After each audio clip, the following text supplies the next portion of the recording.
Votre attention s'il vous plaît. Cet élément est en français. Contactez-nous pour savoir s'il est aussi disponible en la langue de votre préférence. Veuillez aussi noter qu'il est en audio uniquement, dépourvu de ce fait d'image originaire. Nous sommes Christ Equality Fondation, œuvre évangélique internationale. Nous sommes christequality.com. Nous sommes évangile-éternel.com. Nous sommes toi et moi. Nous sommes vous et nous. Nous sommes tous ensemble réunis, main dans la main pour la conservation, la promotion et le partage de notre commun héritage, qu'est l'évangile éternel, ou le pourquoi de chaque choix de chaque choix de chaque choix. Motivez-nous s'il vous plaît, de continuer à vous servir, en souscrivant à l'une de nos YouTube channels, qui correspond à votre version linguistique. Souscrivez s'il vous plaît. À présent, la rubrique Pasteur et thème vous invite à suivre L'homme de Dieu, le docteur Philippe Soumbou, ministre de l'Évangile éternel. Recherchez-vous les enseignements du docteur Philippe Soumbou. Allez sur christequality.com ou sur évangile-éternel.com/philippesoumbou.html. Les enseignements sont disponibles en texte, audio et vidéo. Bonne édification au nom de notre commun Seigneur et Dieu Jésus-Christ. Amen. Fraternellement, je te salue mon âme. Que le Seigneur te bénisse. Que le Seigneur te fasse du bien. Je pense que ta préoccupation est sur les 4 langages décrits dans 1 Corinthiens chapitre 14, verset 6. En cela, tu veux savoir que veut dire parler par révélation, que veut dire parler par connaissance, que veut dire parler par prophétie, ainsi que parler par doctrine.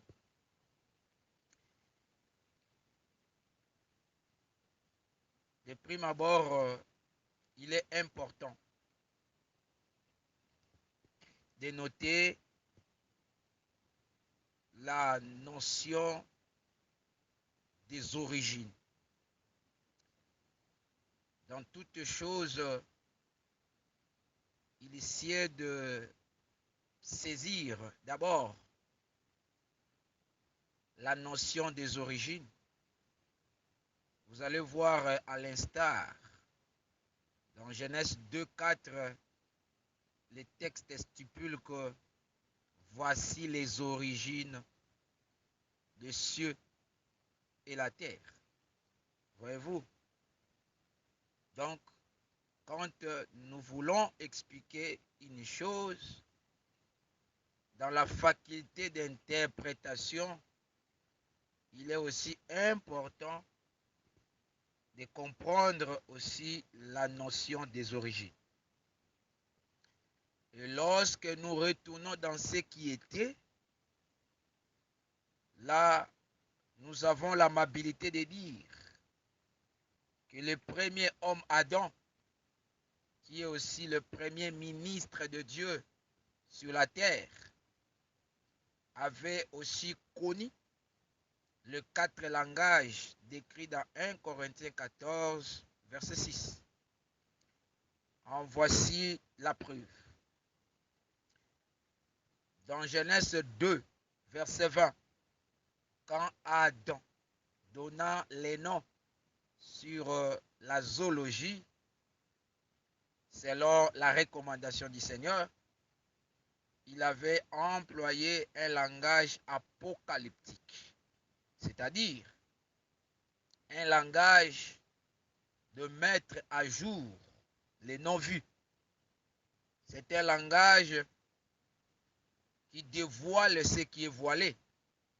C'est ça, parler par révélation. Parler par révélation, c'est une manière de répondre aux questions de Dieu. Parce que la révélation, c'est la réponse. selon Matthieu chapitre 16, 13 à 14, la révélation, c'est la faculté de résoudre les questions difficiles. Et dans Genèse 2, 23,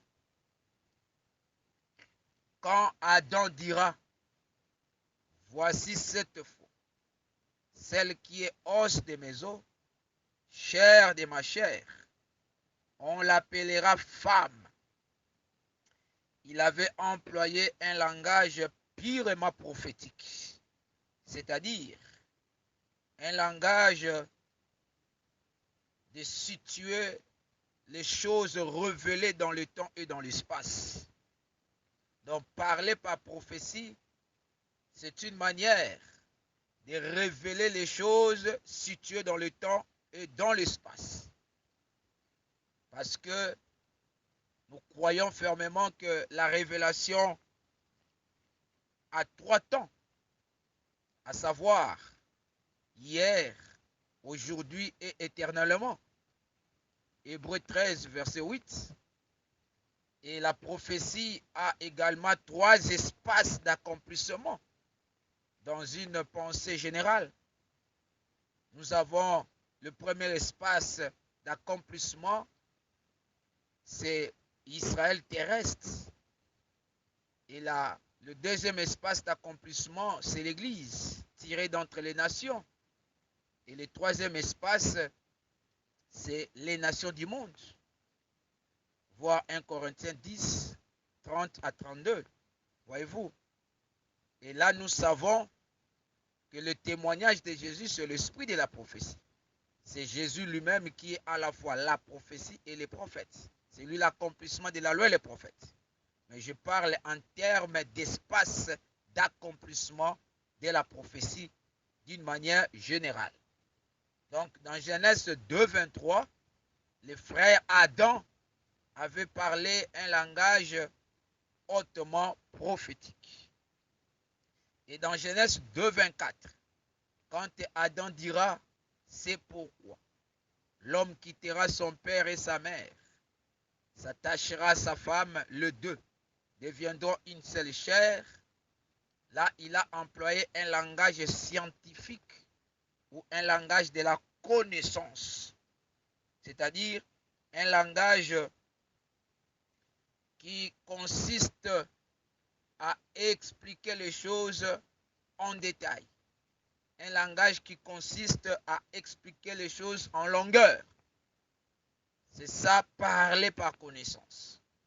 Par exemple, tu veux parler sur le baptême et quand tu veux commencer à développer le type de baptême, là tu es en train de parler par connaissance.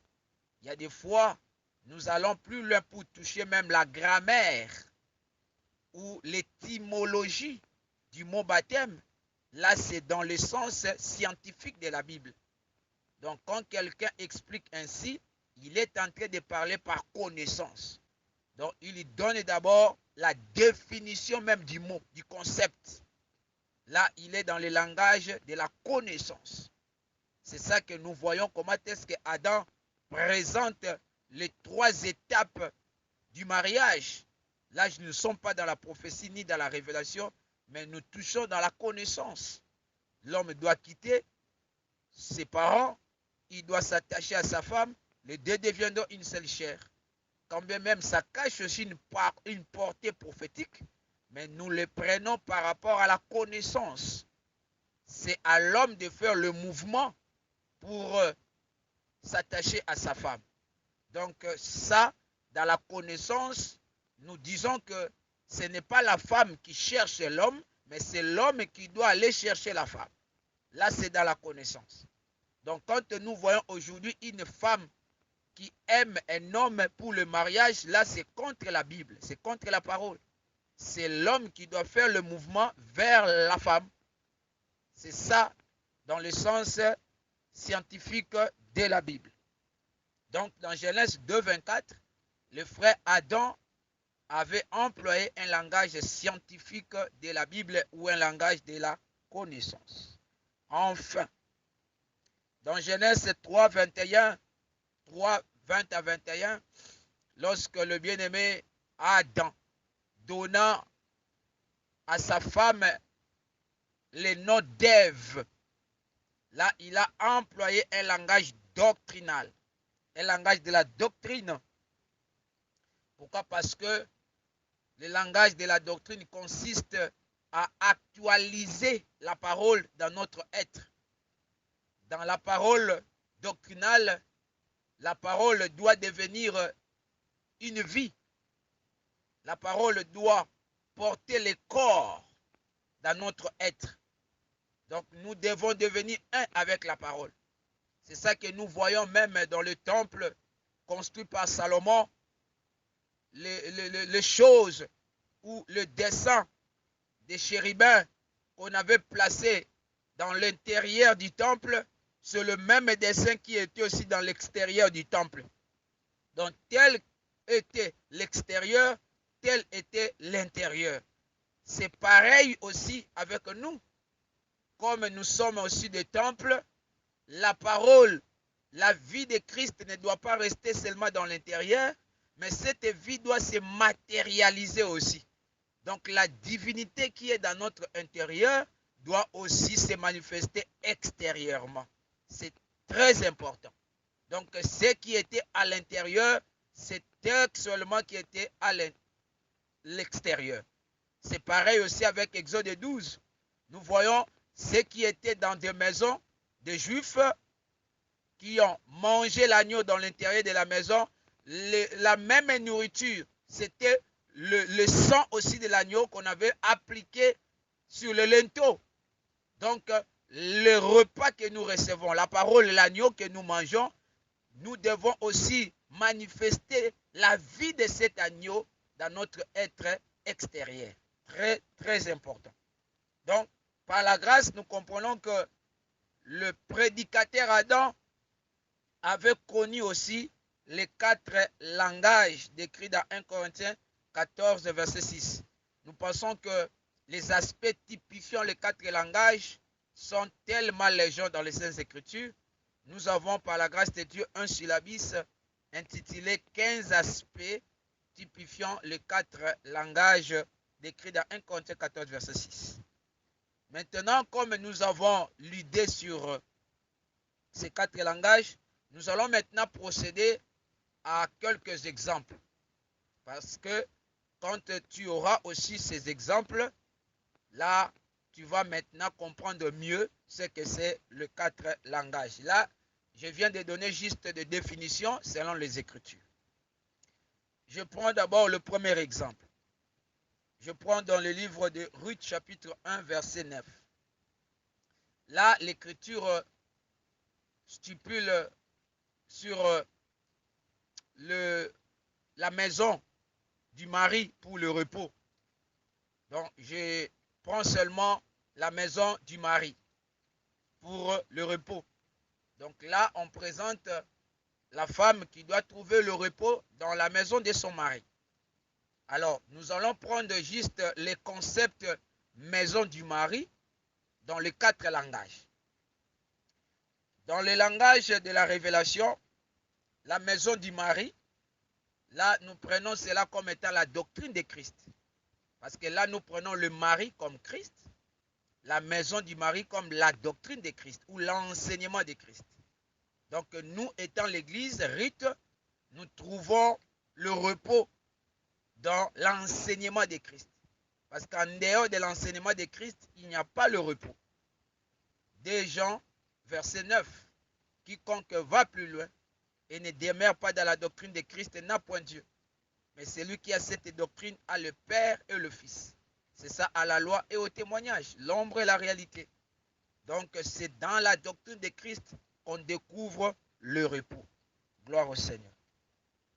Dans le langage de la connaissance, nous disons que la maison du mari typifie aussi la chefferie de l'homme. Parce que ce dernier, c'est le chef de l'homme. L'homme étant le chef, il a le pouvoir que le Seigneur lui a donné. Selon Genèse 2, nous voyons, Genèse 3, voulais-je dire, lorsque vous lisez cela, le Seigneur a dit quelque part que le désir de la femme se portera vers son mari et celui-ci dominera sa femme. Cette domination n'est pas dans le mauvais sens. Cette domination, c'est la chefferie, c'est l'autorité. La domination, c'est la capacité de résoudre les désirs de la femme. Donc, un homme doit résoudre les désirs de la femme. Donc là, dans le langage scientifique, un homme doit résoudre les désirs de la femme.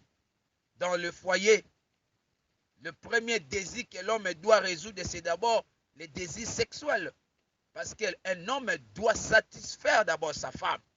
C'est ça le premier désir que la femme aime que son mari puisse résoudre. Et ensuite, il y a plusieurs désirs que la femme peut posséder. Mais le premier désir d'abord dans un couple, c'est le désir de la chair, les désirs sexuels que l'homme doit satisfaire. Si l'homme se sent malade, il doit se faire soigner pour ne pas chercher de mauvaises choses dans son foyer. Très important. Dans le langage de la doctrine, nous disons que la maison du mari, c'est l'église. C'est l'assemblée. Dites de ça, c'est les assemblées de l'église. Donc nous aussi, dans le langage doctrinal, acte 11, 25 à 26, quand nous venons dans l'assemblée, c'est pourquoi tout enfant de Dieu doit aussi avoir une assemblée locale, là où il est tenté de communier avec les frères et sœurs pour la communion fraternelle, comme acte 2, 41, 42 nous le présente. Et dans le sens prophétique, la maison du mari, c'est le ciel. C'est le troisième ciel, c'est le royaume. C'est dans le royaume que nous allons expérimenter le repos, que nous allons expérimenter notre mari que nous avons tant aimé sur la terre, que nous sacrifions pour marcher selon sa doctrine. Et c'est lors de l'enlèvement que nous allons expérimenter le repos. Donc, nous comprenons la maison du repos dans les 4 langages. Je disais que dans le langage de la révélation, la maison du repos, c'est la doctrine de Christ. Dans le langage de la connaissance, la maison du repos, c'est la chefferie de l'homme, c'est le lit conjugal. Dans la prophétie, la maison du repos, c'est le ciel. Et dans la doctrine, la maison du repos, c'est l'église locale. Gloire au Seigneur. Et nous prenons encore un deuxième exemple, toujours pour enrichir ces 4 manières. Nous prenons le géant Goliath, dans 1 Samuel 17. Nous expliquons le géant Goliath par rapport aux 4 langages. Dans la révélation, le géant Goliath typifie le diable ayant la puissance de la mort qui fut anéantie par Christ crucifié. Donc la pierre lancée par David, c'est ça, la venue de Christ qui a anéanti le géant Goliath ou le diable qui avait la puissance de la mort par l'œuvre de la croix. Là, nous prenons Hébreux chapitre 2, verset 14. Et je pense qu'il y aura aussi un jour que nous allons expliquer 1 Samuel 17, verset 40. David, quand il est allé dans le torrent, il a pris 5 pierres polies, mais il avait mis une portion de pierre dans la poche et d'autres dans la gibecière des bergers. Nous allons expliquer combien de pierres que David avait mis dans la poche et combien de pierres qu'il avait mis dans la gibecière des bergers. Parce que la pierre qu'il avait lancée sur le front de Goliath, il avait pris cela dans la gibecière des bergers. Maintenant, il y avait combien de pierres qui étaient restées dans la gibecière des bergers? Donc, la Bible est encore vaste. Nous allons en découvrir par la grâce de Dieu au jour du Seigneur. Donc ici, dans la révélation, nous comprenons que Goliath, c'est la mort qui régnait depuis la chute d'Adam. Et le Seigneur avait anéanti la puissance de la mort par l'œuvre de la croix. Et dans la connaissance, nous disons que le géant Goliath symbolise aussi le raisonnement ou les pensées humaines qui s'élève contre la parole du Seigneur. Toute pensée humaine qui s'élève contre la parole du Seigneur doit être renversée par la pierre, doit être renversée par le nom de Jésus, par la parole, par l'enseignement véritable. Comme dit le frère Paul dans 2 Corinthiens 10, verset 5. Dans la prophétie, le géant Goliath symbolise l'antichrist ou l'impie, ou la bête si vous voulez, que le Seigneur va anéantir dans la bataille dite Armageddon. Donc c'est là dans la prophétie, par rapport au temps, le Seigneur comme étant l'image de la pierre qui va se détacher sans le secours de qu'une main, c'est-à-dire Christ est descendu du ciel, va anéantir la bête avec les 10 rois ou les nations alliées dans la bataille dite Armageddon. Apocalypse 19, 19, 21, Apocalypse 16, 16, les Écritures sont légion. Et dans la doctrine, le géant Goliath symbolise aussi des serviteurs qui commettent l'iniquité. Ce sont les ministres de Satan déguisés, comme dit le frère Paul dans 2 Corinthiens 11, 13 à 15. Voyez-vous? Et c'est ça, nous voyons dans Matthieu 7, 22 à 23, les gens qui commettent l'iniquité, mais qui pratiquent la délivrance, qui pratiquent la prophétie, qui pratiquent aussi le miracle. Parce que le Seigneur dit, plusieurs qui disent Seigneur, Seigneur, n'entreront pas dans le royaume. Ils diront, n'avons-nous pas prophétisé en ton nom? N'avons-nous pas chassé les démons en ton nom? N'avons-nous pas fait beaucoup de miracles en ton nom? Mais l'Écriture n'a pas dit, n'avons-nous pas enseigné en ton nom? Voyez? Donc les serviteurs du diable, eux, ils n'enseignent pas la parole. Et ils sont là seulement pour faire 3 choses. La prophétie, le miracle, ainsi que la délivrance, de soi-disant délivrance. Donc ils possèdent seulement 3 choses. C'est textuellement avec les 3 choses que Goliath aussi avait portées. Dans 1 Samuel 17, 45, David dira au géant Goliath, toi tu viens contre moi avec l'épée, la lance et les javelots. Voyez-vous? Donc Goliath portait 3 choses. Et ces 3 choses-là riment avec Matthieu 7, 22 à 23. L'épée, c'est la prophétie. La lance, c'est ça, le miracle. Et le javelot, c'est ça, la délivrance. Voyez-vous?